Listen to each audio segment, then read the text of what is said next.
a educação para a morte. É um tema interessante, no meu ponto de vista. Fui buscá-lo a um título de um livro de José Herculano Pires, que se chama precisamente Educação para a Morte, e que é um livro muito bom e que nos faz refletir do ponto de vista filosófico e prático também acerca desse assunto. Paulo, eu vou morrer. O que é? Eu vou morrer, Paulo. O que é? Você tá passando mal? Você também vai morrer, todo mundo vai morrer. Você vai morrer, que eu presto, tá pegando fogo? Não, o que é? Todo mundo no mundo vai morrer. Não é só no prédio. Uma bomba? O que foi, Fernanda? Não é todo mundo ao mesmo tempo, Paulo. Mas é que todo mundo um dia vai morrer. Todo mundo morre. Claro que todo mundo morre, Fernanda. Pelo amor de Deus, você só descobriu isso agora? Que é 3h30 da manhã? É que a ficha só caiu agora, sabe? Eu nunca tinha pensado nisso desse jeito. Por que a gente tem que morrer? É muito triste. Não é triste, Fernanda. É porque a gente tem uma visão limitada das coisas, entendeu? A vida continua. A gente vem aqui porque a gente tem que aprender umas coisas, evoluir. Lá na faculdade, você não vai na faculdade porque tem que aprender coisas, mas tem uma hora que você tem que voltar pra casa. Morrer é isso, voltar pra casa, entendeu? Mas acontece que na faculdade a gente sabe a hora que a aula termina. Eu não sei a hora da minha própria morte. Será que todo mundo tem uma hora exata pra morrer? Mais ou menos. Tem uma estimativa de tempo, assim, um período que é o período necessário pra você fazer o que tem que fazer aqui, pra depois ir embora. O problema é que a gente acaba diminuindo esse tempo, né? Dando mal do corpo, os vícios, enfim, vivendo mal, aí a gente diminui e vai embora, entendeu? Dormir é importante pra você viver bastante também. Entendi. Agora vamos dormir, que amanhã eu tenho que acordar às 6 horas da manhã. Mas como é que você sabe se não vai morrer antes das 6? Sei lá, morrer dormindo. Não sei, Fernanda, pode ser, não sei. Como é que você consegue conviver com essa informação, Paulo? Convivendo, Fernanda, todo mundo convive com isso, meu Deus do céu. Isso já vem com a gente, poxa. Olha, eu até prefiro não saber a hora que eu vou morrer, porque vai que eu soubesse. Ia ser um tormento, eu ia ficar agoniado, ia falar, tá chegando. Eu não ia fazer planos, isso ia afetar a maneira como eu organizo a minha vida, sei lá. A gente não tá pronto pra saber, mas confia. Quem organiza esse negócio sabe o que tá fazendo, tá, Fernanda? Paulo, liga pra sua mãe, se despede dela. Minha mãe já morreu, Fernanda, você esqueceu. Ai. Fernanda, vamos dormir, porque se tem duas coisas certas na vida, uma é que a gente vai morrer, e a outra é que tem conta todo mês pra pagar. Então eu preciso trabalhar, tá bom? Vamos dormir, quietinho. Vai, deita aí.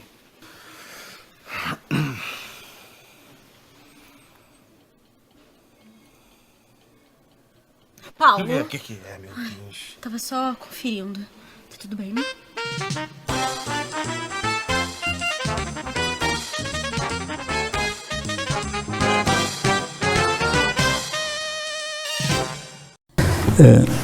Quando falamos de morte, o que é isso? Qual é o conceito de morte? Geralmente dizemos que a morte, pronto, é quando um corpo, passa a redundância, morre, né? Mas o que é isso? Não há uma definição que seja unânime no planeta, né?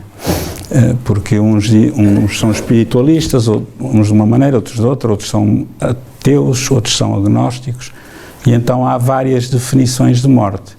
Há uma definição da morte por parte da própria ciência médica, a morte clínica, mas vamos ver, os vivos e os mortos. Geralmente nós falamos nisso, né? Nos vivos e os mortos. E é um erro, principalmente no dia 1 de novembro e no dia 2, né? Fala-se muito nos vivos e nos mortos. E de um modo geral, para nós espíritas é um erro, né? Porque não há mortes. Há os vivos e os vivos. Uns no corpo de carne e outros fora do corpo de carne, né? Quando nós falamos vivos e os mortos, vamos ver. Imaginemos que aqui a ação está aqui, está a olhar para mim, está-se a rir e daqui a um minuto cai para o lado. Pode acontecer, uma embolia cerebral, qualquer coisa, um aneurisma. E de repente a gente, ação, e ela, nada. O que é que falta ali? Se olha, morreu. Como é que morreu? O corpo está igual. O corpo está igual. Ela estava ainda agora a falar, deixou de falar, porquê? Deve ter havido algum problema orgânico, sim, tudo bem, mas problemas orgânicos toda a gente tem, um problema cardíaco, um problema qualquer, assim, fatal, mas qual é a diferença? Portanto, porque há pessoas que têm problemas fatais e não morrem, né? Quase fatais e não morrem. Há uma lei, que é a lei de Lavoisier, que diz que na natureza nada se cria, nada se perde, tudo se transforma. E é muito interessante, porque essa lei vem de encontro, o Lavoisier não era burro todo, ele vem de encontro àquilo que os espíritos ensinaram a Allan Kardec em 1857, que existe uma inteligência superior a que nós chamamos Deus, que criou o espírito e a matéria. A matéria, toda ela vem de um princípio material, que é o fluido cósmico universal. Toda a matéria vem daí, né? E então, quando o nosso corpo se desintegra, essa matéria volta aonde? Ao fluido cósmico universal. A lei de Lavoisier, de facto, está correta do ponto de vista espírita, não é? Mas, vamos ver uma coisa. Vamos pensar como um ateísta. Se Deus não existe, se o espírito também não existe, o que é que aconteceu ao corpo da donação? Falta-lhe ali qualquer coisa, porque ela ainda agora há 5 minutos estava a falar e agora está caladinha. Falta-lhe ali qualquer coisa que há 5 minutos ela tinha e agora não tem, e que se calhar não volta para a natureza, porque de acordo com os ateus não existe.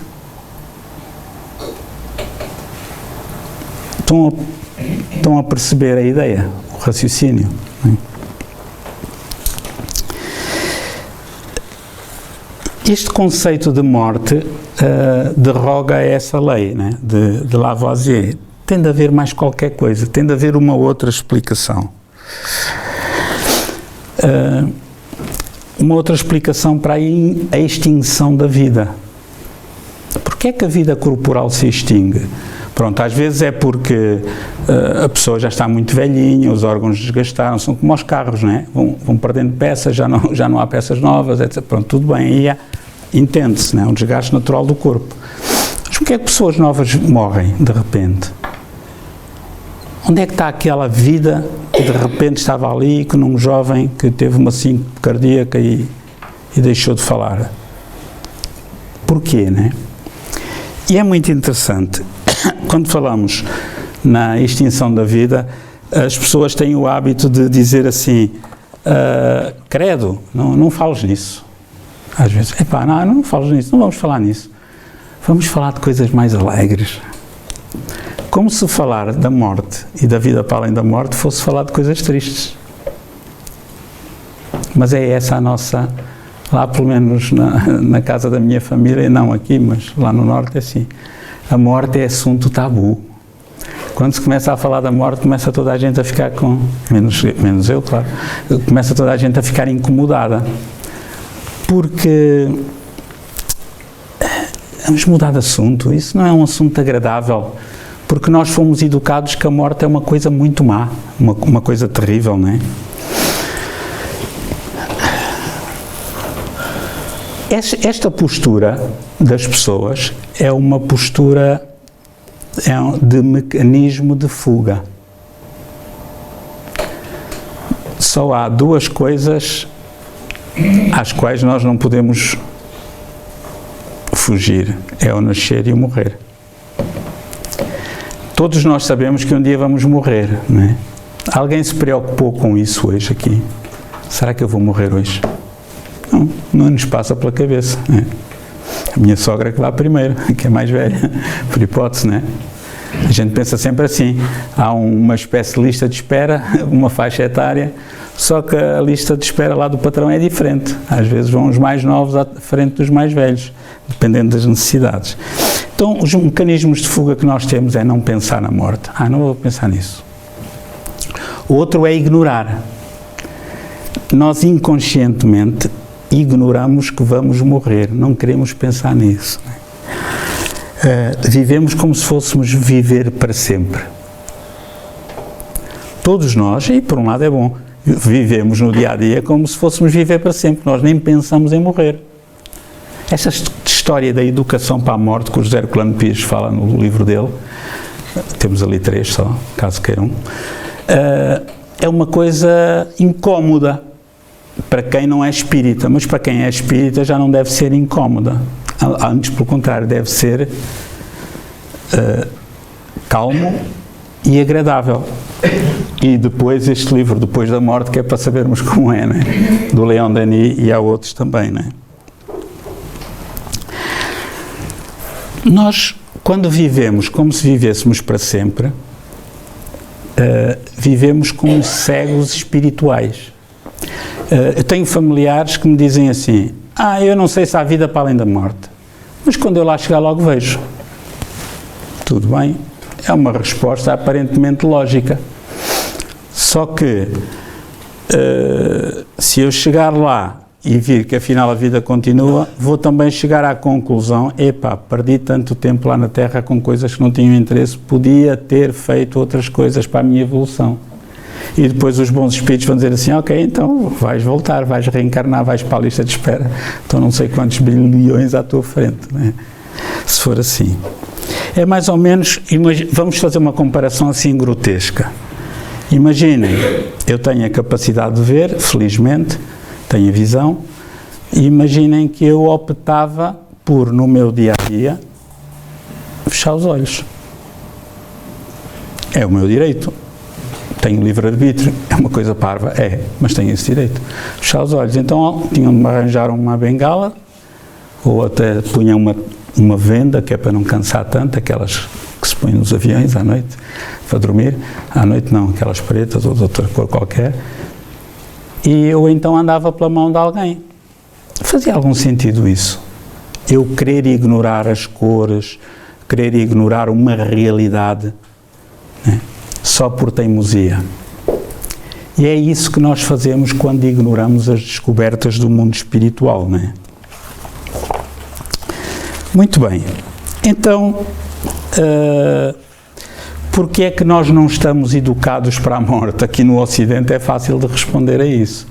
Porque, por exemplo, os nossos irmãos no Oriente estão mais educados para a morte, ou pelo menos estão mais à vontade para com ela, não é? A primeira razão é a falta de conhecimento, o desconhecimento, a ignorância. Nós não temos conhecimento acerca da morte. Há tempos fiquei espantado, porque também com familiares meus que andam na casa dos 90, 80, familiares próximos, relativamente próximos, eu dizia, era um tio meu e falávamos sobre isto, e ele dizia-me assim: Zé, eu sei lá se há vida para além da morte. Tio, que idade é que você tem? 90 anos? Você é católico, vai à missa pelo menos há 80 anos, ou mais, 85, 84, desde pequenino. E ainda tem dúvidas de que a vida continua? Eu fiquei chocado no sentido de fiquei preocupado. Como é que um homem com 90 anos, que andou toda a vida na Igreja Católica, fosse outra igreja qualquer, e é nessa altura, agora que se aproxima a hora da morte, ele tem dúvidas se a vida continua? E a resposta veio tradicional: no calado ninguém veio para contar como é, senão não é verdade. Todas as semanas, todos os dias, nos centros espíritas em todo o mundo, nos médiuns, as pessoas comunicam-se: mas eu nunca vi nenhum. Pois, o tio não é médium. Mas eu já vi, tenho essa característica. Quando eles querem, eles mostram-se, ou falam, ou nas reuniões mediúnicas. Depois ficam assim. Bem, falta de conhecimento. Depois, outra razão por que não estamos educados para a morte é que nós temos medo do desconhecido. E como é que vai ser depois? Né? E então, ou temos geralmente, ou pensamos assim: ok, depois eu logo vejo, ou então ignoramos, metemos a cabeça debaixo da areia, para fingir que não existe essa realidade. O medo do desconhecido. A grande maioria das pessoas são católicas, protestantes, ou das igrejas evangélicas, não é? O que é que elas acreditam? No céu, no inferno e no purgatório. Eu duvido que alguém se julgue com qualidades suficientes para ir para o céu, porque todos nós já fizemos a nossa maroteira, já fizemos uma outra coisa menos agradável, já fomos, pronto, não somos propriamente perfeitos, porque estamos santos, porque estamos num mundo pouco evoluído. Portanto, restam duas opções para quem morre: ou vou para o purgatório ou para o inferno. E qualquer delas não é boa, porque são eternas, né? Tem de se rezar pelas almas do purgatório, né? Que foi para o inferno. E então, pelo simples não, o melhor é andar por aí, junto da família, e aí os espíritos andam por aí com medo de ir para o purgatório e para o inferno, e andam aí em casa a chatear os vizinhos, os amigos, os familiares, etc. Outra razão porque nós não estamos educados para a morte é a indiferença perante o assunto. A grande maioria de nós nem sequer sabe que somos um espírito, nem sequer sabe que a vida continua, então as pessoas são indiferentes, não é? Não pensam no assunto, não é? Outra razão é o medo das consequências.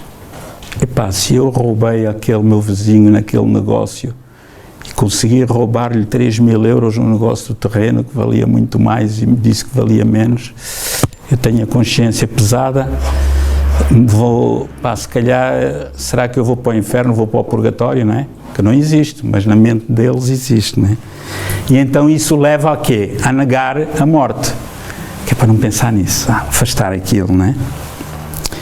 Depois, a falência das igrejas tradicionais, a Igreja Católica, as protestantes, as religiões tradicionais, não é? Mesmo a budista, não é assim tão lógica quanto isso. Mas principalmente estas ocidentais são religiões que não dão respostas às pessoas. Só há uma vida, ok? Portanto, não há reencarnação para eles.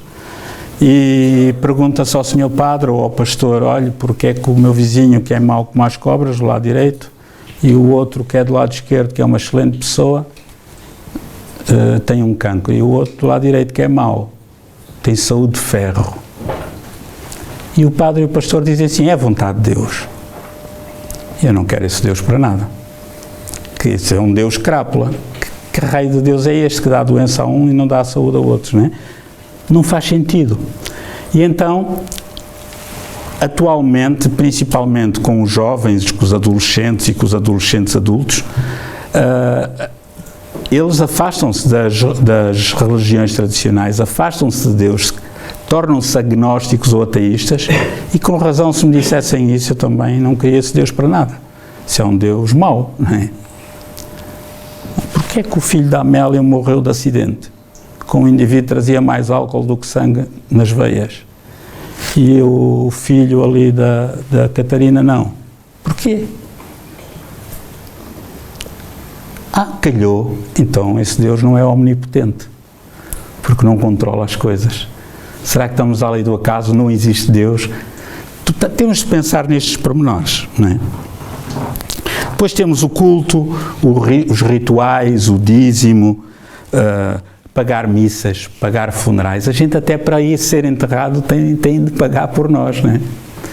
E há pessoas, eu acho muito interessante, há pessoas que antes de morrer deixam num envelopezinho ou numa conta dinheiro para as missas. Houve uma senhora lá em Barroselas que deixou, no tempo dos contos, 250 contos lá para a confraria de não sei quantos lá da paróquia de Barroselas, para rezar em missas quando ela morresse. Esta hora, onde ela estiver, ou bem ou mal, não está por causa das missas, está por causa do seu caráter, não é? Mas deve ter pensado assim: caramba, que dinheiro mais mal gasto, não é? E então, são todo um conjunto de rituais que não fazem sentido e que as pessoas começam a perder essa ligação com esse Deus, que é o Deus antropomórfico, é o Deus feito à imagem e semelhança do homem, não é? E o que é que faz isso? Todo este conjunto de situações, o que é que gera na pessoa? afastar, empurrar com a barriga, a morte, o que é que gera? Insegurança, não é? A pessoa começa-se a tornar mais inseguro. Será que é hoje, como ali no coisa, e se você morrer hoje à noite? Se eu acordar morto, paciência, não é? A pessoa fica insegura. Fica insegura porquê? Porque não sabe lidar com o fenómeno. E ao ficar inseguro, o que é que acontece? Nós agarramos-nos cada vez mais a quê? À matéria. Ainda hoje, né? Black Friday, né? Agora, mais uma americanice que veio aí, da Black Friday, que é nesta sexta-feira, toda a gente vai, toda a gente não, que eu não fui, vai comprar coisas só porque são mais baratas, não compra porque precisam. Não, compra porque estão mais baratas. O consumismo, nós precisamos de ter coisas de fora para estarmos distraídos, porque se nós não tivermos coisas de fora, somos obrigados a olhar para dentro. E olhar para dentro incomoda, porque vamos encontrar ervas daninhas e vamos encontrar flores também muito bonitas, né? E arrancar as ervas daninhas é complicado, né? E depois também temos o orgulho, que nos faz negar Deus, né? Há pessoas que orgulhosamente dizem assim, não, Deus não pode existir. Então, em 1857, tudo mudou com o aparecimento da doutrina espírita, né? A morte morreu com Allan Kardec, desapareceu. Aliás, a morte nunca tinha existido, porque até o aparecimento do espiritismo acreditava-se na vida para além da morte. Era uma crença. Com o aparecimento do espiritismo, o acreditar na morte deixou de ser uma crença para ser um facto baseado na ciência e na razão. E há pessoas que não entendem isso ainda hoje, né?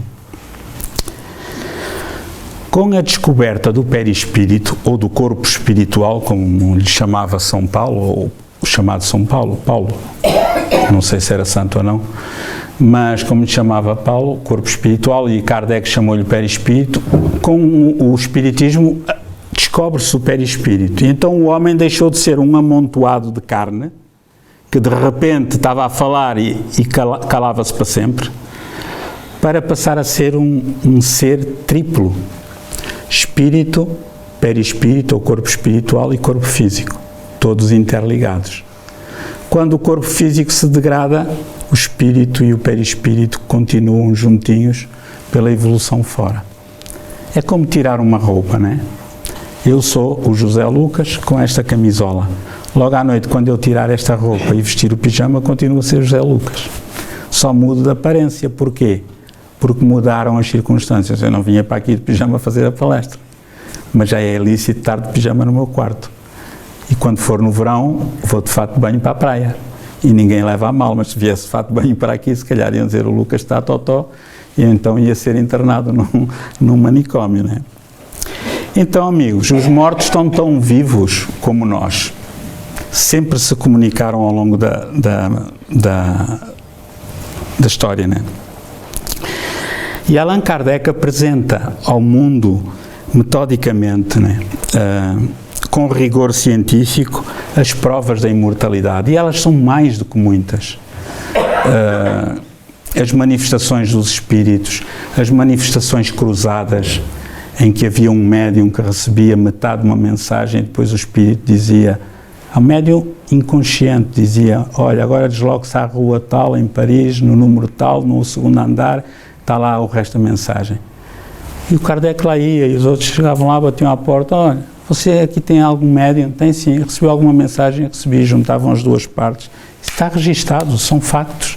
Não aconteceu só com Kardec, aconteceu também noutros locais. Demonstrando a imortalidade, demonstrando que existe uma inteligência acima do corpo de carne, né? Então, esses vários tipos de comunicação Kardec veio trazer ao mundo essa ideia de um ser superior. Não é um ser, de uma inteligência superior. Olhem, a nossa tendência para antropomorfizar Deus, para fazer Deus um homem. De uma inteligência superior. Deus. A imortalidade do espírito. Ponto 2. A comunicabilidade dos espíritos. Ponto 3. A reencarnação. e a pluralidade dos mundos habitados. São os 5 pontos básicos da doutrina espírita. E com esses 5 pontos básicos, conforme ao bocado referi, pronto, a morte obviamente morreu. O mais curioso é que 162 anos ainda há ilustres cientistas que são obviamente respeitáveis pelo seu trabalho científico, que dizem que o espírito não existe, que dizem que a mente nem sequer existe, que dizem que a mente é uma secreção do cérebro, como a bilis é do fígado. Isto é uma coisa surreal em pleno século XXI, mas acontece. Então, os detratores do espiritismo tentaram acabar com aquilo de vez. Epá, isto é demais, não, temos de acabar com aquilo de vez. E em Inglaterra, eles não lhe chamavam espiritismo, chamavam-lhe o novo espiritualismo. Vamos arranjar aqui uma comissão, arranjaram uma comissão com médicos, com cientistas, e puseram o melhor cientista, o mais credível, William Crookes, Sir William Crookes, que tem o título de Sir dado pela rainha, o mais notável cientista do século XIX, que descobriu o estado radiante da matéria, tudo raios catódicos, entre outras coisas. E o William Crookes foi fazer pesquisas para que o objetivo, vejam bem, não era científico, o objetivo era anticientífico. O objetivo dos ingleses, da Sociedade de Pesquisas Psíquicas, que curiosamente devia ser neutra, era que o William Crookes acabasse de vez com aquela crença. Não era verificar se ela era verdadeira ou não. Então William Crookes, após mais de um ano de experiências com a médium Florence Cook, onde se materializava o espírito de Katy King, com experiências que fez com o Daniel Douglas Home, que se acredita que seja a reencarnação do atual Divaldo Pereira Franco, com experiências que fez com as meninas Fox, com a Catherine Fox, com uma das irmãs Fox, William Crookes fez um relatório para a Royal Society a dizer: estes fenómenos não só são possíveis, como são reais. Não houve nenhum facto que pudesse atestar pela fraude. Os médicos estavam ali, céticos, faziam parte da equipa dele, mediam um pulso à médium em transe, inconsciente, caída no chão, mediam um pulso ao espírito materializado, era diferente, cortavam um bocado o tecido para analisar o ectoplasma e de repente o tecido voltava a refazer-se e levavam aquilo para o laboratório. Fotografias que existiam, não é? Então, esses detratores conseguiram com isso o quê? Conseguiram com que as pessoas se interessassem mais pelo espiritismo. E hoje em dia, amigos, hoje em dia temos novos paradigmas para a nova era, que vêm comprovar tudo aquilo que os espíritos disseram a Allan Kardec em 1857. Temos as experiências de quase morte. Aquelas pessoas são dadas como mortas e que depois são ressuscitadas, aos milhares pelo mundo inteiro. Temos as visões no leito de morte. Pessoas que estão moribundas e que dizem ver fulano, beltrano, cicrano, assim, mas isso está a delirar, assim, não. Há muitos casos em que as pessoas que estão a ver os moribundos estão a ver pessoas conhecidas ou pessoas desconhecidas. Às vezes, e há outros casos estudados por Ernesto Bolzano, o maior pesquisador espírita em Itália, em que o morto que vem buscar o moribundo é visto pelo moribundo e pelo familiar que está ao lado. E há outros casos em que é visto só pelo familiar. E há todo um conjunto de provas que demonstram que as visões no leito de morte são visões de seres espirituais e não alucinações. Porquê? Porque quando essas visões aparecem seres espirituais que os convidam a morrer, assim, venha, não tenha medo. E as pessoas vão. E vão com vontade. Quem é que tem vontade de morrer aqui? Ninguém, não é? Mas um moribundo era suposto ele agarrar-se à vida, assim, não, estou com medo de ir para o inferno. Nessa altura eles vão de livre vontade, não é? Há um livro traduzido para o português, O que eles viram no limiar da morte, de Erlendo Haraldsson e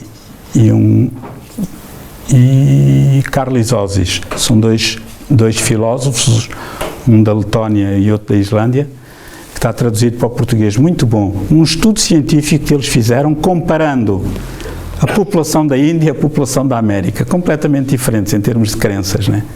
E aconteciam precisamente as mesmas situações, comprovando cientificamente que em dois povos completamente diferentes, com crenças diferentes, os eventos aconteciam de maneira igual. Temos um outro cientista em Inglaterra, Sir William Fletcher Barrett, escocês, que foi também membro da Sociedade de Pesquisas Psíquicas de Londres. Ele tem um livro, se não me falha a memória, em 3 volumes, que é Dead Bath Vision, Visões no Leito de Morte. Esse senhor era incrédulo. A mulher dele era obstetra. Ele não acreditava na vida para além da morte. Até que um dia a mulher chegou a casa e disse-lhe assim: olha, perdi uma parturiente minha, uma rapariga nova, teve uma eclâmpsia e na altura não sei se chamaria assim, teve uma perda de sangue grande, portanto, e uma complicação. O bebê nasceu bem e ela mandou chamar o marido. E o marido disse: olha, vais ficar bem? Não, não vou, eu vou morrer. Não vais nada? Vou, está aqui o meu pai, está aqui fulano, Beltrano, estão-me a dizer que eu que vou morrer, toma conta do nosso filho. E eles pensavam que ela estava a alucinar. E de repente ela faz um ar de espanto: está aqui a minha irmã. A irmã tinha falecido uma semana antes. Ninguém lhe tinha dito nada porque ela estava com uma gravidez de risco. Então, a partir daí, o William Fletcher Barrett, físico escocês, foi investigar os fenómenos de visões de leito de morte, foi, como se diz, entrevistar médicos, enfermeiros, principalmente enfermeiros, em vários hospitais do Reino Unido, e não só, e compilou três volumes rigorosamente pesquisados, cientificamente pesquisados, de casos de visões de leito de morte. Temos as experiências fora do corpo, que foram pesquisadas desde o início do século XX com o Cornel Albert Rochas em França, em Paris, né? Ele magnetizava uma pessoa com capacidade sonambúlica e dizia-lhe assim: agora vais à casa da Amélia, na rua tal, vais ali à beira da câmara, por hipótese, e vais ver o que é que está debaixo da mesa da cozinha. E a Amélia tinha posto lá uma bacia azul, não tinha dito a ninguém. E a pessoa vai e diz assim: vejo uma bacia azul, um copo assim, assado, cozido e grelhado. As pessoas vão lá, vão confirmar. Como é que era possível saber isso? Né? Telepatia não faz sentido. Porque o mesmo fenómeno era replicado de outras maneiras, de modo a evitar a telepatia. Pedia-se assim à Amélia: ponha qualquer coisa debaixo da coisa, mas a Amélia não vinha à reunião. A pessoa era magnetizada, entrava no transe sonambúlico, ia, dizia o que é que tinha visto, depois as pessoas iam todas lá ver e a Amélia confirmava que tinha posto lá a bacia azul. Então, as experiências fora do corpo demonstram que algo sai de nós, vai ao local e volta. E transmite a informação através do corpo.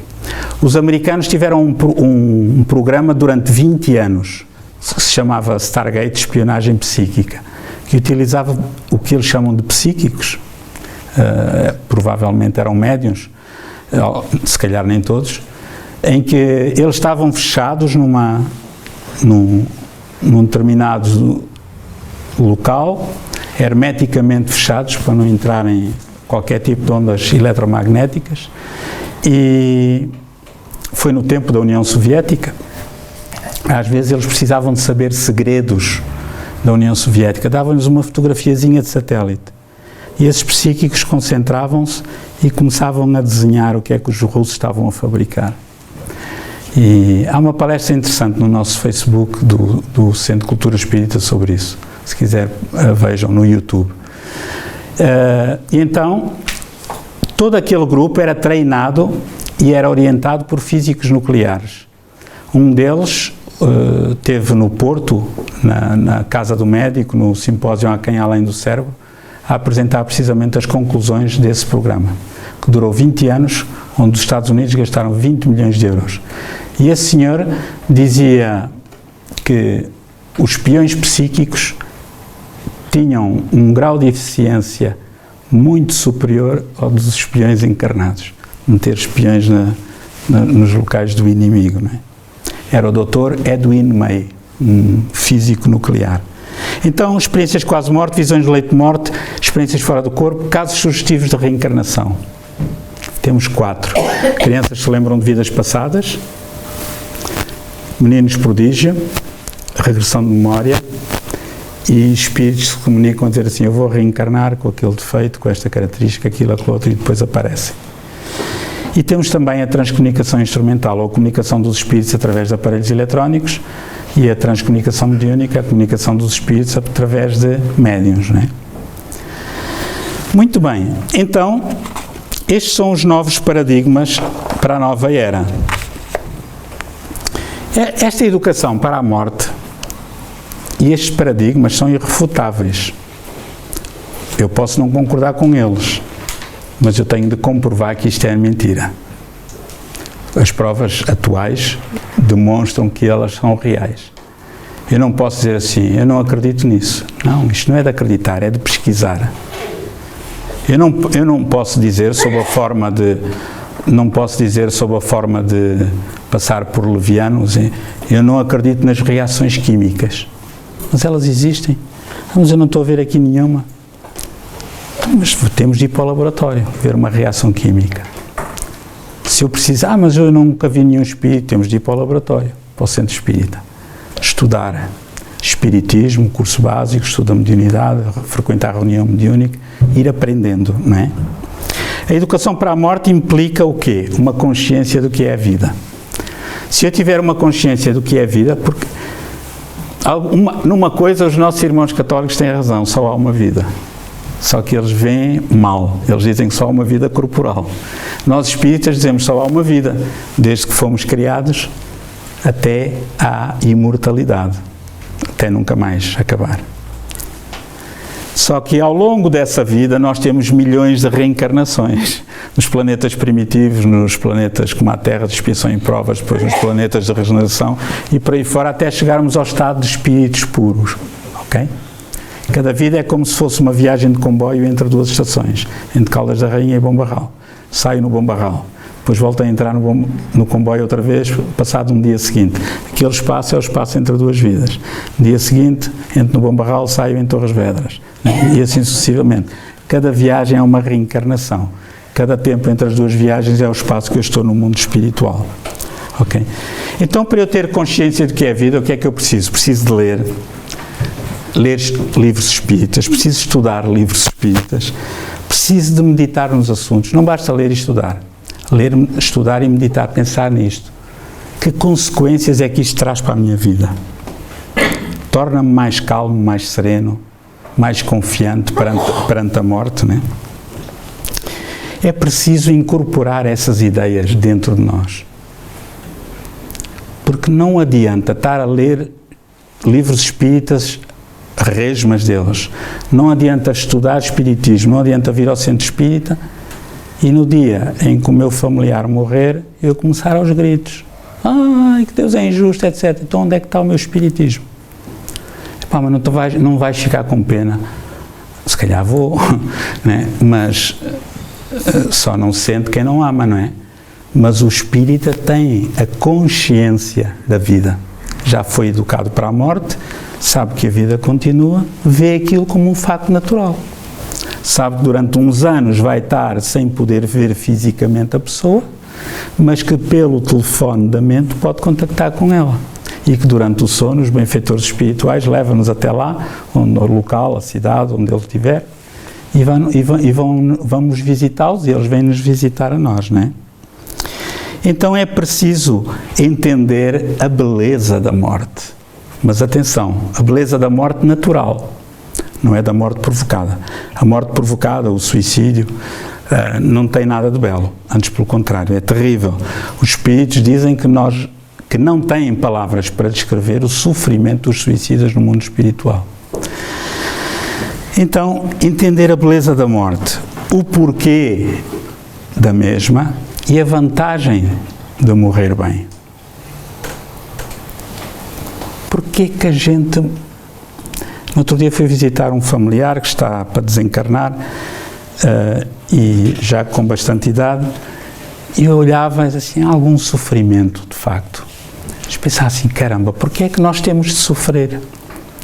Não era muito melhor ter um botãozinho quando chegasse aquele dia? Clique! Pronto, desligava. Porque estamos num planeta de provas e expiações. E os espíritos explicam isso, não é?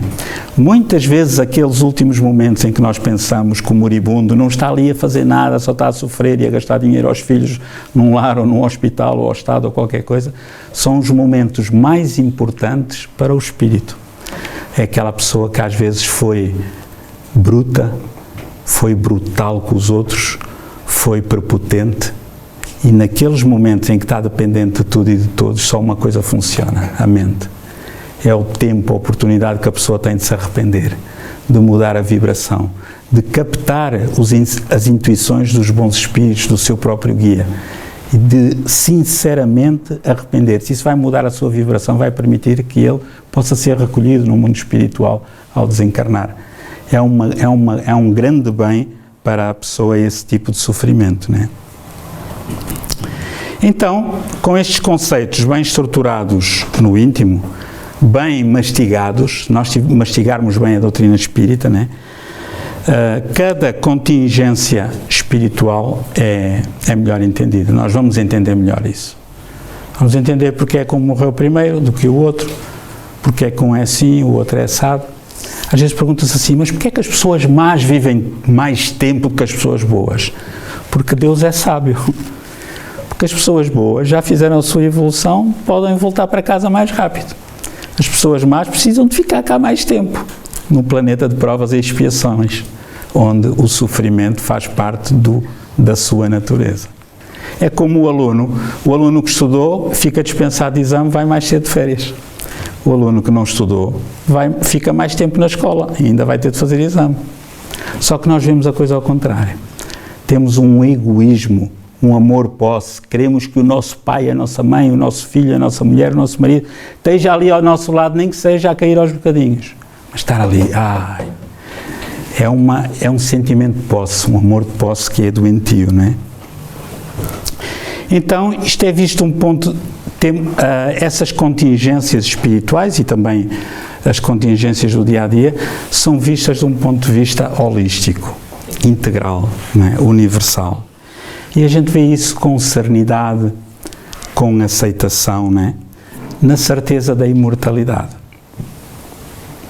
Ainda há dias, quando fomos a Lisboa lá ao seminário de Medicina e Espiritualidade, da Associação Médica Espírita de Lisboa, encontrei um amigo, um pouco mais velho que eu, para aí uns 3, 4 anos, que também é espírita, bastante amarelado. Então olha, vou ser operado. Vai ser operado aqui? Olha, pâncreas, fígado, vesícula, tudo. E com uma calma. Então, fui operado na quarta. Falei hoje com ele por SMS. E ele disse, vai correr bem. Eu disse, Lucas, eu sou espírita. Vou ser operado. É um bem para o meu corpo, agora Deus é que sabe. Se tiver de ir, vou. Qual é o problema? Olha que coisa notável. A fé raciocinada. Ele não estava com medo, notou-se que estava a ser sincero, estava tranquilo por dentro, porque tem o espiritismo dentro dele. Está mastigado. E quando as dificuldades aparecem no dia-a-dia, há que aplicar, não é? Não há que ter medo da morte, ok? Porque nós temos essa certeza da imortalidade, não é? E depois é outra certeza, reparem, é que Deus nunca nos dá um fardo superior às nossas forças. Vocês acham que se algum dia a Amélia não tivesse condições para isso, ela tinha vindo à Terra para maturar? Não. Se Deus lhe deu este fardo, foi porque ela tem condições para aturar. Ela às vezes desespera, desanima, né? Assim, parto ao homem que nunca mais desaparece daqui e tal. Mas, Amélia, tem que ter paciência, né? Deus sabe, né? Porque a gente vê pelas lentes do pessimismo, né? Aquilo fica desfocado. Mas quando nós focamos bem os óculos, né? As lentes, a gente, epa, agora já estou a ver melhor. Não é, Amélia? Está a ver? Então, nessa altura, amigos, quando nós estamos a terminar, quando nós tivermos bem mastigado o Espiritismo, vamos fazer como Sócrates. Não é o José Sócrates, é o filósofo. Sócrates, o filósofo, ele viveu em 399 a.C., considerado um dos precursores do Espiritismo. Leiam o Evangelho segundo o Espiritismo, logo na introdução fala lá de Sócrates.